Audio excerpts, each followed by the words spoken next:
having fun in a cop car. Yep. Tristan. What's up, guys? Yep. Tristan, if you walk out the damn, it's in a cop car, cuz. Tripping, dude.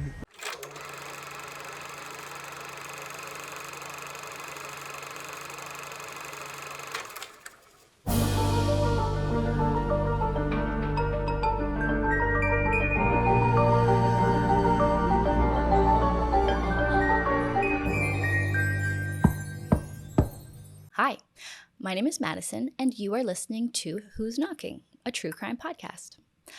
Welcome if you're new, welcome back if you're not.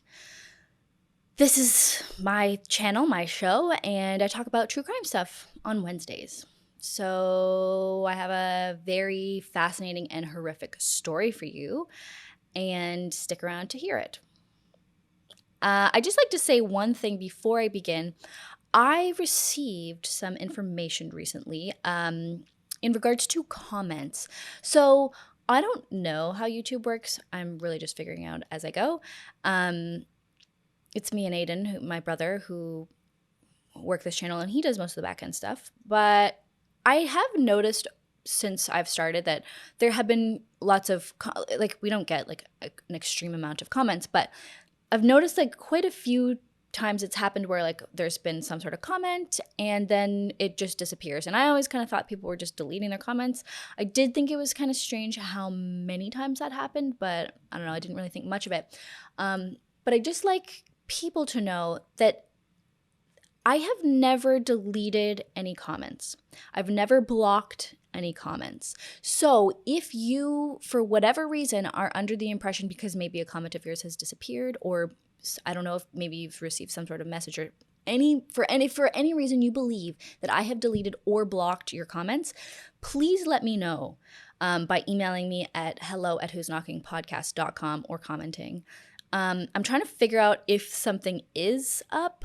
Also, a lot of the times, like, there will only show that there's 4 comments, but then it's like only 4 comments will show, but it'll say like that there's 8, and sometimes I can't see the rest of them. If you know anything about this or have any advice, please let me know. It is not in my interest to be deleting comments. You would have to say something pretty heinous and disgusting for me to delete your comment. So if you believe that I've deleted your comment, that is probably not the case. And so far, I've never deleted a comment. So hope that clears anything up. And please reach out to me if there's something weird or sketchy, because I'd like to know and I'd like to fix it.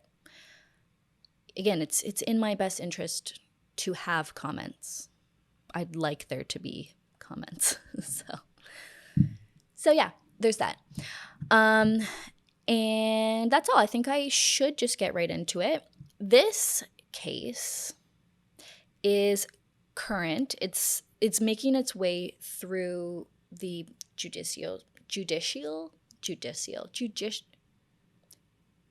the legal system right now. It's nearly done though, so I felt like it was a good time to kind of put this out. The last couple episodes I did were like really old cases, so I thought let's do something current and horrific. And this ticks both of those boxes. This is especially heinous as both the perpetrator and the victim are super young.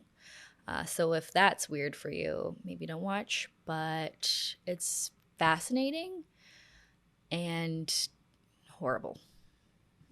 So hope that sounds interesting to you. Please continue watching. Tristan Bailey was 13 years old, and she was from a very close-knit, lovely family. Tristan was a high school cheerleader. She had lots of friends. She was a young and bubbly and nice girl. She was the youngest of 5 siblings, and the family of 7 called themselves the Bailey 7. So they were like, this is like a Brady Bunch type family. Like, they are wholesome. They're lovely. They're tight-knit. On the morning of May 9th, 2021, Mother's Day of all days, Stacy Bailey noticed that her daughter Tristan had not come down to help with the big Mother's Day breakfast, and so she went looking for her daughter in her room, and she found her daughter's room to be empty, which was super strange because Tristan had been there the night before and gone to bed like everybody else.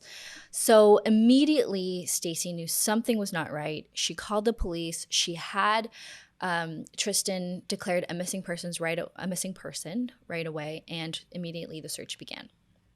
Now, unfortunately, the search did not last a very long time, and that is whatever. She was found, and that was at around 6 p.m. that very evening.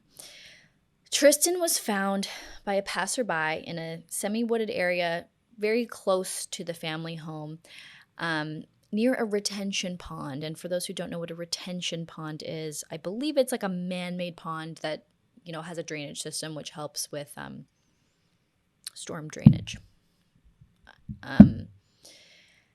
And that was horrific. Tristan was only 13 years old, and she was found dead, and she was found pretty brutally murdered.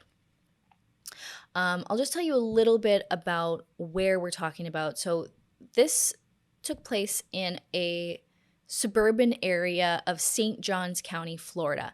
So St. Johns is located just outside of Jacksonville. That will be the closest major city. And it is one of the fastest growing counties in Florida. It's full of very nice neighborhoods, very good schools with great reputations. And I believe it's really the schools that kind of draw families to the area. St. John's is considered very safe. It's a great place to raise a family. It's on the ocean. It has been voted one of the best places to live in America. Very low crime rates. According to FBI statistics, it is safer than 95% of the rest of America. So it was a complete shock to this area when 13-year-old Tristan was found murdered in a very gruesome manner. So Kristen had an autopsy done, and it was found that she had been stabbed, not necessarily stabbed, but yeah, basically stabbed 114 times. It was 114 sharp force injuries to her body. So, and just to clarify, that doesn't mean like that she was necessarily stabbed 114 times. A lot of these wounds, around 50 of them, actually looked like they were defensive wounds on her hands and arms. So that could be like, her grabbing for the knife, or, a slash somewhere as somebody is going to stab her. Absolutely, there were a lot of stab wounds, an disgusting, insane, horrific amount of stab wounds. But I just want to clarify, it's 114 sharp force injuries, which a sharp force injury would include a stab wound, but doesn't necessarily mean like a absolute stab. You catch my drift? So based on the nature of her injuries, it looks like her murderer had approached her from behind, is what they were able to determine. Now, also on her body, they found the word karma written on one of her ankles, and they also found a smiley face written on the other. I don't know that necessarily has something to do with the crime. I'm not sure if they were implying that the murderer put those on her ankles. I definitely remember as a young, like middle school, high school teen, like I was drawing stuff on myself all the time. So karma seems a little weird. Karma definitely sounds like something that somebody with a grudge against you might write on you if they killed you, like this is karma for whatever you did, blah, blah, blah. But to my knowledge still, I don't know if these had anything to do with it, but they were mentioned, so I thought I'd mention. Here is the timeline of events, and the order in which they occurred that night. So on the night of May 8th, 2021, Tristan and a friend of hers were driven to the Durban Crossing food truck event by the friend's parents. This was apparently a pretty big thing in this area. It was this food truck event. Sounds pretty dope if you ask me. So she was driven there by the parents' friends. The same parents' friends also picked them up and brought Tristan home to her house. And Tristan and the rest of her family were home the night of May 8th. Tristan's sister said that at some point she saw Tristan in the family's garage on a FaceTime call with a white male wearing a backwards cap, and the sister did not know who this person was. She did not recognize them. Now, the rest of the Bailey family went to bed, or at least went to their rooms. You know, who knows if they actually went to sleep. But Tristan stayed up on, I guess, social media, text message, etc., continuing to socialize throughout the night. And here's exactly what happened after that. So at 12:25 a.m., Tristan received a phone call from a boy at her school who was 1 grade older than her, and this boy's name is Aiden Fucci. At 12:30 a.m., a boy named Trey Absher said that Tristan came to his place, that Tristan had snuck out of her family home and into Trey's home. And Aiden Fucci was also present at Trey's house. So my assumption would be that Aiden Fucci called her and was like, hey, come over to Trey's house. And Trey must have lived about 5 minutes away. He also lived in the neighborhood. So she made her way over. At 1 a.m., Tristan and Aiden left Trey's house together. There is surveillance camera footage of the pair of Aiden and Tristan walking throughout the neighborhood. They can be tracked via cameras as they walk together towards this wooded area with the retention pond. The surveillance cameras that they're captured on are various Ring doorbell, home surveillance systems, and they're throughout the neighborhood. At 1:57 a.m., the same surveillance cameras capture Aiden running in the opposite direction alone and carrying his shoes, or carrying a pair of shoes, but I believe they are his shoes. At 3:31 a.m., Aiden Fucci arrives home and is captured on his own video surveillance. And his home has surveillance outside, inside, all over. So everything was documented. And then the next morning, as I explained earlier, at 9:40 a.m., Tristan's family members discovered that she was not home. And at 10 a.m., Tristan's mom called the police, and the rest we know. The police started working backwards, and they spoke to Trey, and Trey told them about Aiden Fucci, so the police went to talk to Aiden Fucci. Aiden claimed that he left Trey's home at 1 a.m., with Tristan, but they parted ways at about 1:15 a.m., and then he arrived home at about 3:30 a.m. Now, in this initial story, things didn't really add up, because that would have meant that it took Aiden over 2 hours to walk home. And that just didn't make sense, because he lived a very short distance from all the locations that we'd spoken about. He lived a short distance from Tristan Bailey's house, from Trey's house, and from the retention pond area. So when they were like, that doesn't really make sense, he then changed his story, and he said that the two of them were walking together, and he did kiss Tristan, and then she made a move on him and grabbed his crotch, and he did not like this, so he pushed her to the ground. She hit her head, and he turned around and walked away. And he said that she probably went to go meet up with her drug dealer. I guess kids in this area at 13 had their own personal drug dealers. Cool. And after that, he stopped talking and cooperating with the police. Now, this alleged drug dealer was spoken to, and he was ruled out as a suspect. And then that same day at about 6:06 p.m., the police received a call about the dead body found about 80 feet from a retention pond, and that body was quickly identified as Tristan Bailey. Now, at the scene, Tristan's cell phone was found, a vape, a $20 bill, a bottle of Powerade, and a shoe impression. Later on, in the retention pond, a knife was discovered. They quickly identified this knife as the murder weapon, and it was pretty easy to do because this knife was missing the tip. The tip of the knife had been broken off, and the tip of the knife was then found in Tristan Bailey's skull. Now, at 8 p.m., Aiden was picked up for more questioning, and while he was put in the back of the police car, he took this selfie. For those just listening, this is a very dumb-looking Snapchat selfie, and it says, "Hey guys, has anybody seen Tristan lately? I'm not sure if anybody I'm pretty sure this is a spelling mistake, but I am just some old, nearly 30-year-old mom, so I don't know. Maybe this is some sort of slang. It's probably really lame of me to even be guessing, but yeah, it says anybody, which is just pretty crazy. He also took this Snapchat video like a fucking psychopath. And there's two people in this Snapchat video, so I kind of feel like this might have been Trey. Like maybe the cops picked up Trey and then him. I'm not sure how exactly that went down, but clearly this is at a point where it was not, things were not super serious yet, at least for the other kid. I don't think either he didn't know that Tristan had been found or nobody knew that Tristan had been found yet.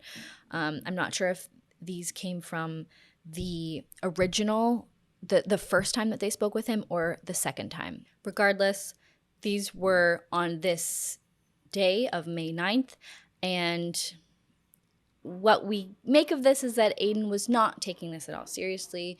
He really was not concerned that Tristan was missing at all, and that's on the low end of the spectrum. If we think that he was the evil child that a lot of people think he is, it might even be way more malicious than that. Now, a lot of people talk about this photo, and they question why the police would have allowed Aiden to keep his phone well in the back of a police car. And I think that's answered pretty easily by the fact that he was not at this point, he was not under arrest at this point. And also, some law enforcement officers have mentioned that allowing suspects to keep their phone is sometimes used as an investigation tactic. Eventually, if this person does get looked into further as a suspect, then investigators will be able to see what the suspect was doing on their phone while in the car or while, maybe sometimes they would have their phone in some sort of investigative interrogation room or whatever. And really anything that they're doing on their phone, even if they're deleting it, it can be found later. So you can see if a suspect is calling people to try to establish an alibi or deleting incriminating evidence. That can be extremely valuable in an investigation. So I think that's actually pretty smart, especially because this is a 14-year-old boy. Does not seem like the sharpest tool in the shed. So I think it's the likelihood that he would do something stupid like post a Snapchat selfie asking if anybody knew where Tristan was, that's the likelihood of something like that happening was pretty high. And that is all stuff that they can then use later, which they did. So Aiden was interviewed further, and we don't know exactly what was said in the interview, but it does sound like he made some pretty incriminating statements. Aiden's parents at that point got him a lawyer, and they told him to stop saying anything and just not speak without the lawyer. Somewhere during this interrogation time, Aiden was put in a room with his mother, and I don't know if his father was there, but I think that his mother's boyfriend was there as well. Now, in this room, they were being recorded, and I have to assume that they knew they were being recorded because it either will say that or somebody will tell you that or it's obvious. But Aiden's parents told him while they were in this room that Tristan had been found, and Aiden casually asked, quote, "Is she good?" End quote. And yes, he does talk like that. Kind of as if he didn't understand why he was there, or like, not that he didn't understand why he was there, but like he just was very blasé and didn't really care. And they told him that no, she was not okay, that she'd been found dead, and that he was currently being blamed for it. They also got very upset with him about the selfie that he'd taken in the car because everybody had seen it, and right now they were starting to get death threats about it. So in this recorded room, they started questioning him further, and they started asking where he went after he and Tristan parted ways, why he was carrying his shoes, and they asked him what he was wearing at the time. And mind you, I think this was all his mother, not really the boyfriend.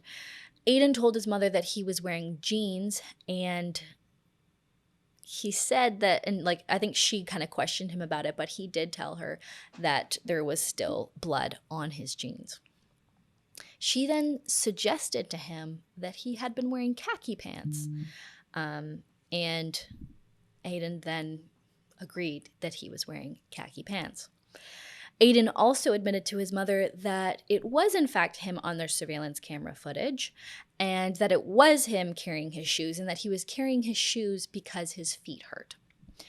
His parents told him to pick a story and stick to it. But by then, that ship had already sailed. All of these admissions to his parents were very bad for Aiden, obviously. There's the blood, which we will get to, but also his admission that it was him on the surveillance cameras. That was a pretty stupid thing to admit to in a recorded room, because now he can never go back and cast doubt on whether or not it was him in the surveillance camera footage. I showed the surveillance camera footage, so if you're just listening on a podcast app, you probably didn't see, but if you're on YouTube, you will see. It's very difficult to tell who it was in the video footage. It's nighttime. These are cameras that are really meant to capture people close up, but you're seeing him and Tristan from across the street. It would have been pretty, like, not out of the ordinary for a defense attorney to say that, oh, that's not Aiden, that's somebody else. And this does seem like a pretty, like, you know, white suburban neighborhood. I'm sure there's like 10 kids in his class who look a lot like him, you know what I mean?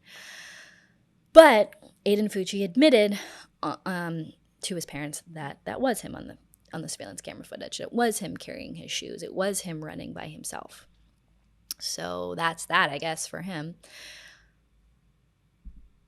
Again, they had to know that they were being recorded, so I have to just kind of chalk this up to pure stupidity, which I don't think is a huge major stretch for these people. No offense, Fuccis. Although the mother, her last name is not Fucci, but whatever, this family. So the police continued to interrogate him. He did get his lawyer, but then at 3:30 a.m. on May 10th, Aiden was officially arrested for second-degree murder. Now, don't you worry. I know, second-degree murder for what looks so premeditated, don't worry. Just relax. He's arrested. He's detained. There's no bail. Now, Aiden was pretty, you saw the videos. He was pretty high and mighty. Clearly, this kid is quite a little asshole. I'm sorry, but it's very clear. Later, I'll show you right now some footage of the hearing where they decided on the second-degree murder charge. And you can see that Aiden was looking a little less pleased with himself than he had been in the back of the police car. That is murder in the second degree, although it is a first-degree felony. I have reviewed the arrest report. Mr. Snober, do you have any comments on probable cause? No, sir. Okay. I do find that there is probable cause to believe that the offense occurred. And at this time, I'm going to order that Mr. Fucci be detained by the Department of Juvenile Justice in secure detention for 21 days. Who the hell is Aiden Fucci? Wouldn't you like to know? I'll tell you. So at the time of the murder, Aiden Fucci was a 14-year-old 8th grader at Patriot Oaks Academy. That is the same school that Tristan Bailey was a 7th grader at. The two of them apparently had known each other. They allegedly got along and were friends. They were not dating. They had no history of hooking up or anything, or whatever the kids do these days. Who knows? But they did appear to have a friendly relationship. I will get to Aiden's parents in a little bit, but there's very little out there outside of speculation about his upbringing and home life. However, his friends and classmates and family members have had a lot to say, and a lot of them spoke to the police, and here are some of the things that they had to say. So Aiden, at the time of this event, had a girlfriend. And the girlfriend said that he often talked about killing people. She said that he talked about that he had a desire to find a random person at night, drag them into the woods, and stab them to death, which sounds a lot like what happened to Tristan. She also claimed that on a number of occasions, Aiden would sneak up from behind her and pretend to cut her throat with a knife. That was just like a fun thing that he liked to do. She said that Aiden said that he heard voices in his head when he was angry, and the voices were mean to him and told him that he was worthless and encouraged him to kill people.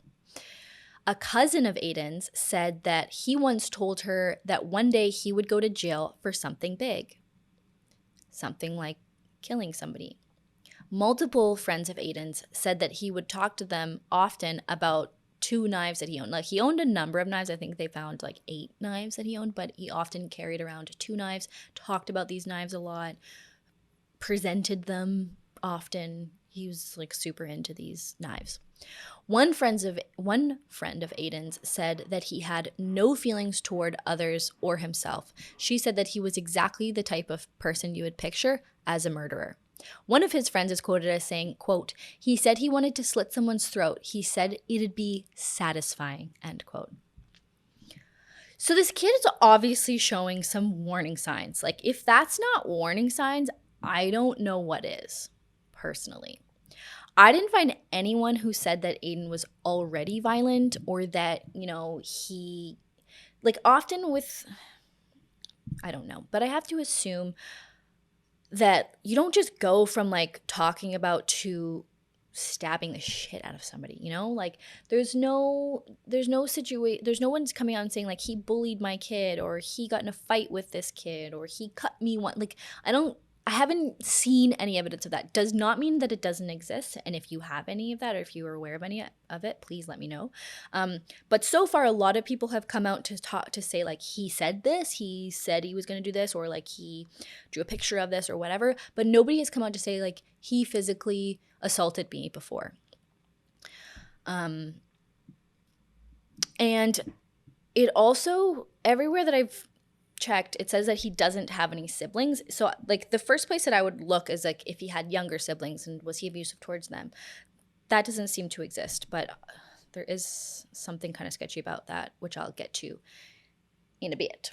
Although we don't have any instances where we can point to prove that Aiden was violent towards others, at least one friend told the police that Aiden's obsession with the idea of violence was his way of dealing with his violent and neglectful home life. Which brings us to Aiden Fucci's parents.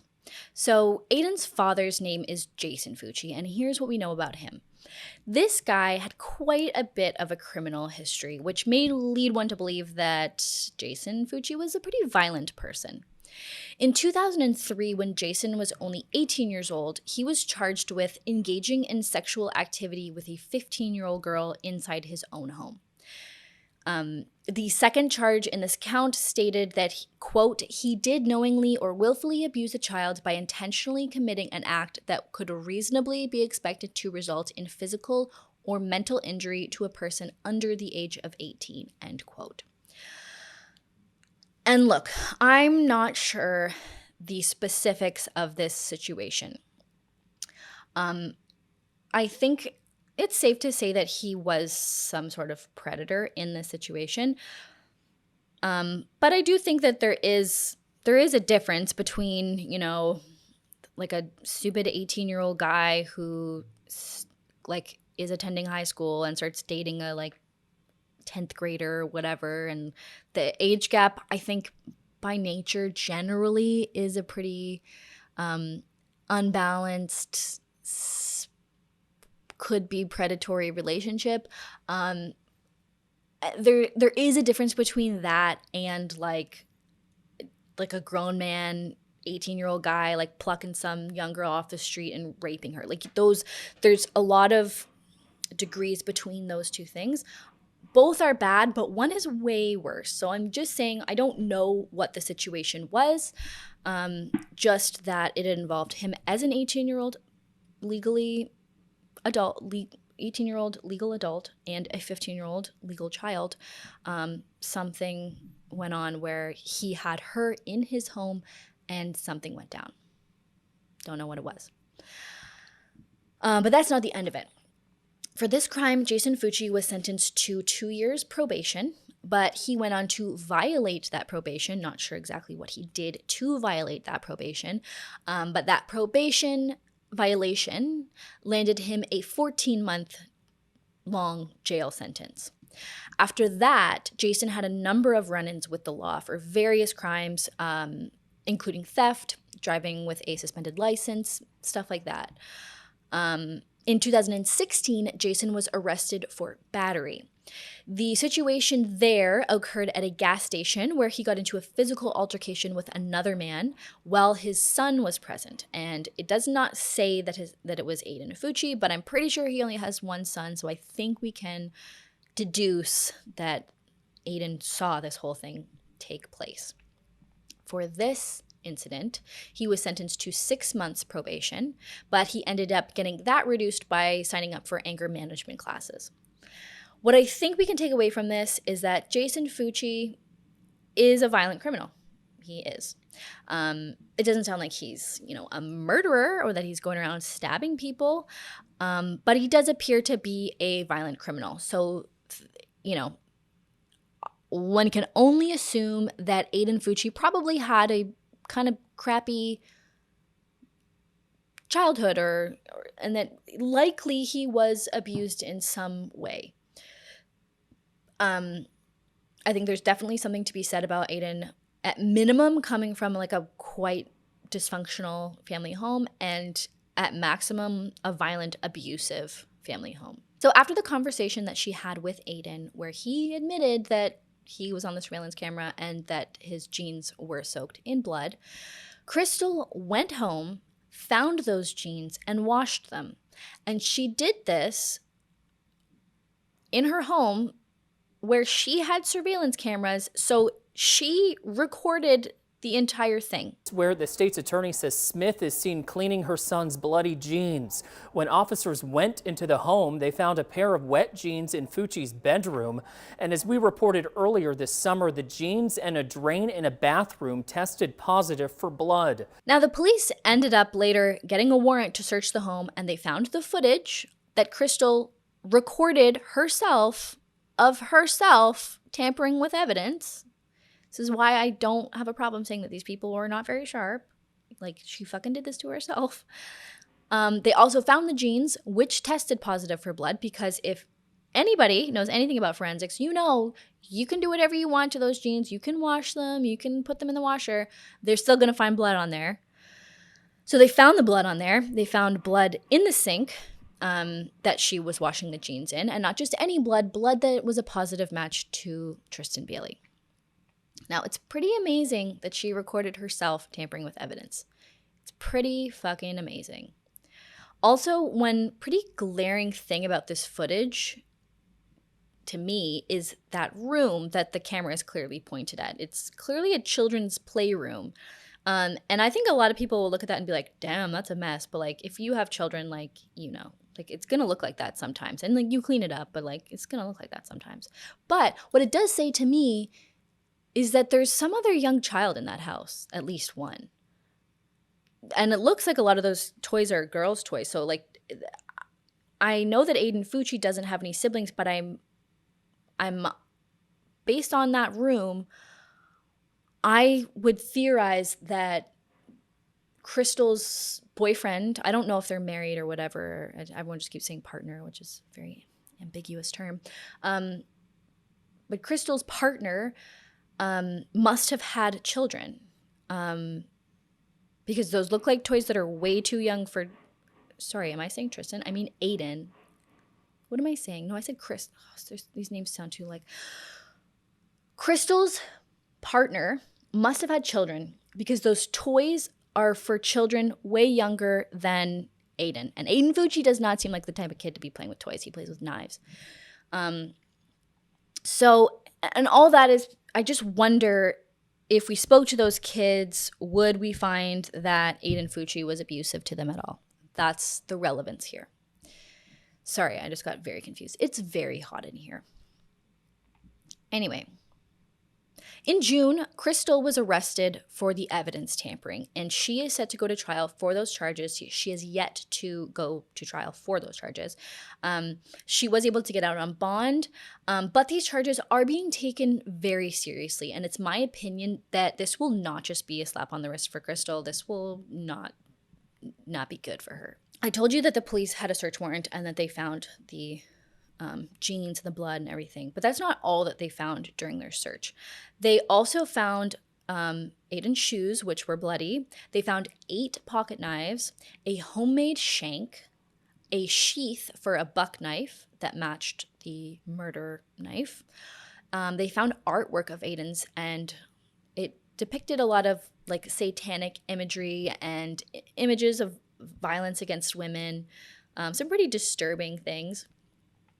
And so I think it's safe to say, after all the testimony, after the blood evidence, the DNA, the knives and everything, it's pretty safe to say they had and have a lot of evidence pointing towards Aiden. So Aiden has now been locked up since 2021, and there's been quite a bit of drama since then. I guess in most cases like this, it's going to be pretty dramatic, but Aiden Fucci originally had a private attorney, and that guy eventually called a hearing asking to be released from the case. And I don't know if this was his parents' move or if it was his own move, to be honest. But after that, I assume this is his parents doing, because after that, Aiden Fucci's parents requested that they be deemed indigent, meaning that they cannot afford an attorney, and so they were requesting a public defender. The judge granted this request, and Aiden Fucci was assigned a team of lawyers from the public defender's office. Fair. Now, once all the evidence was gathered, Aiden's charge was upgraded to a first-degree murder charge, which makes a lot more sense given the evidence. The decision was then made that Aiden would be tried as an adult. And although Florida is a death penalty state, and they seem to really be into that, people who commit crimes as minors are not eligible for the death penalty. So the most that he can get is a life sentence. As things went further along and charges were being upgraded, Aiden Fucci started pulling out all the stops. He started to get pretty theatrical. Here he is at a pretrial hearing, putting on an absolutely grade A performance. It's really Oscar worthy, if I do say. I won't let you demons. I won't let you demons take my soul. You demons will take my soul away. I won't let you demons steal my soul. I don't know what's going on. I see you. What's going on? What you got going on? Why am I here? I just want to talk to my mom and dad. What's going on? What's going on? What's going on? Now, for those of you just listening, this is a clip of Aiden in his prison outfit, his prison costume, on a Zoom call with lawyers and the judge or whatever for, it's like a pretrial hearing. And Aiden is muttering to himself and acting like he doesn't know where he is and he doesn't understand what's going on. He's like rocking back and forth and he has this very confused look on his face. And I'm no doctor, so I can't sit here and say for sure that he's faking. Feel free to judge that for yourself. But in my very humble opinion, this looks like a made-for-TV movie version of somebody who's experiencing psychosis or something, performed by a talentless hack. It's as good a performance as porn stars give in the non-sex scene scenes, you know, when they like arrive with the pizza or have a pillow fight or whatever. Like, that's the level of acting we're talking here. No offense, Aiden, and it's a real shame because you had a lot of time to rehearse, and this is the best you could do. It's not good. So let's also put this into context. So if he was acting, why was he doing that? I think the most obvious reason would be to possibly use his mental health or mental state to either stall trial, plead insanity, or help use it to reduce sentencing. Did this work? No, not even for a second. This was laughable. Everybody on the call was pretty much just like, okay, can you stop? That being said, we have since learned that Aiden Fucci is on at least 3 prescription medications. And let's be honest, there's absolutely something wrong with this kid. He stabbed a girl 114 times. There's definitely something not right about him. I will say that. But that performance, I think, was not anything real. But again, not a doctor. So the 3 medications that we know he is currently on are lithium, Remeron, and Zyprexa. So Zyprexa is a medication commonly used to treat schizophrenia and bipolar disorder. It helps regulate mood, behavior, and thoughts. Lithium is generally used for bipolar disorder as well, and Remeron is usually used to treat major depressive disorders and can sometimes be used for anxiety disorders. We don't know what, if any, diagnosis Aiden has. But we know that people have talked about him hearing voices. We know he clearly has behavioral problems. And based on these medications, I think it's possible that he's got some sort of bipolar or schizophrenia or whatever. Again, we don't know. Again, not a doctor. It was only last week, while they were gearing up for trial, literally had prospective jurors there waiting to go through the selection process when Aiden and his defense team unexpectedly entered a guilty plea. Mr. Fucci just wanted to make a short statement. I just want to say I plead not guilty. And I'm sorry for the Bailey family and my family. Okay. The look on the judge's face just says it all to me. Now, Aiden has yet to be sentenced, but by entering a guilty plea, he faces a maximum of a life sentence. But in the best case scenario, he is eligible for a review of the case in 25 years. And the best case scenario of that review could release him in 40 years from now, which would put him at 56 years old. So not making every... So, that... It did seem like the smart move to do that because, it didn't seem like he was going to get off.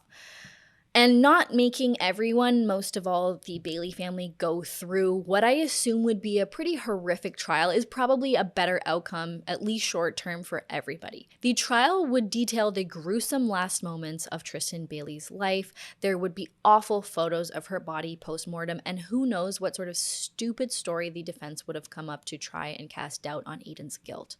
The question, I guess, is, long-term, will this move get Aiden out of prison a lot earlier than if he went to trial? I cannot imagine a world in which he pled not guilty, went through the trial, and didn't get a guilty verdict and the maximum sentence. I mean, the evidence appears to be crystal clear that he is the sole perpetrator of this crime. So personally, I do think it was smart of him to plead guilty and kind of given to the system. 56 is really not that old. So Tristan's family released a statement. It's pretty long, so I'll just read little parts of it.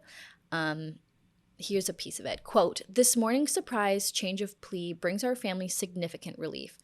With the detailed and exemplary investigative work of the St. Johns County Sheriff's Office, along with the trial preparation by the 7th Judicial Circuit State Attorney's Office, we are confident that the jury would have returned a guilty verdict.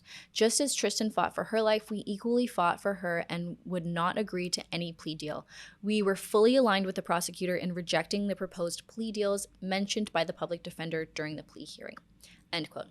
And you can just tell how solid of a case the prosecution obviously had when they wouldn't even entertain the idea of a plea deal. In the hearing where Aiden did plead guilty, they mentioned that the prosecution wouldn't agree to any plea deal. So sorry, Aiden. And I think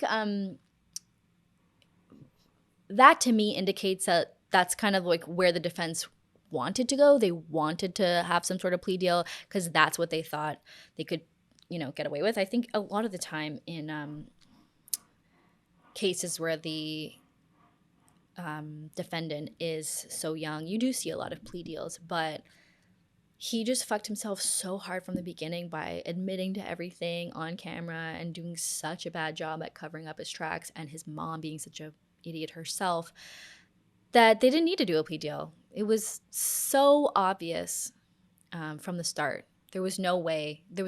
And I think the family knew that, and they were willing to go through the trial if it meant not having to give in and budge on anything. And I respect that a lot, because going through a trial is not easy. And I could see a lot of families wanting to do anything they could to not have to sit through something like that, because I cannot imagine anything worse after your child has been murdered in a brutal, brutal fashion.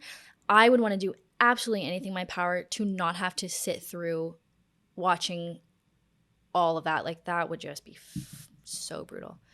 Anyway, so, big respect to the Baileys. They went on to say at the end, quote, this is obviously not over yet. There is still a sentencing phase that our family must endure. Make no mistake, the most important things to our family at this time are justice and Tristan's legacy. As the judicial process continues, we will have more to say publicly. However, we must respect the judicial process, so we ask that the media and the community continue to respect that process and our family's privacy. On that note, we would like to express our thanks and gratitude to attorney Matthew H. Hinson, who has stepped in to serve as our representation for all media contacts and inquiries. Thank you all again, end quote. And that's where we're at. So I definitely will update you as it goes. What we're waiting on is sentencing. And I wonder if anything will be brought up. I did hear one journalist mention that this judge specifically, he's a very thoughtful guy. He doesn't think that he will do anything besides give Aiden the maximum, but he said that, oh, baby's crying.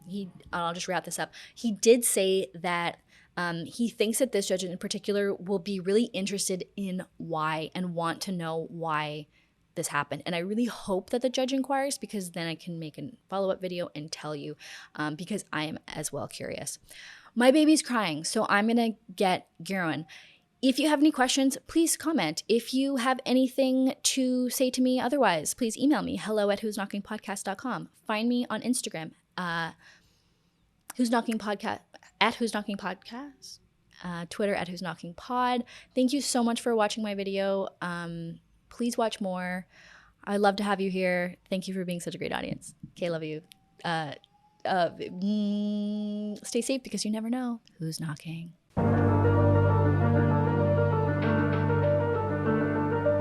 This podcast is produced in collaboration with Lost Line Media. Artwork by August Digital. Music by Matthew Cook.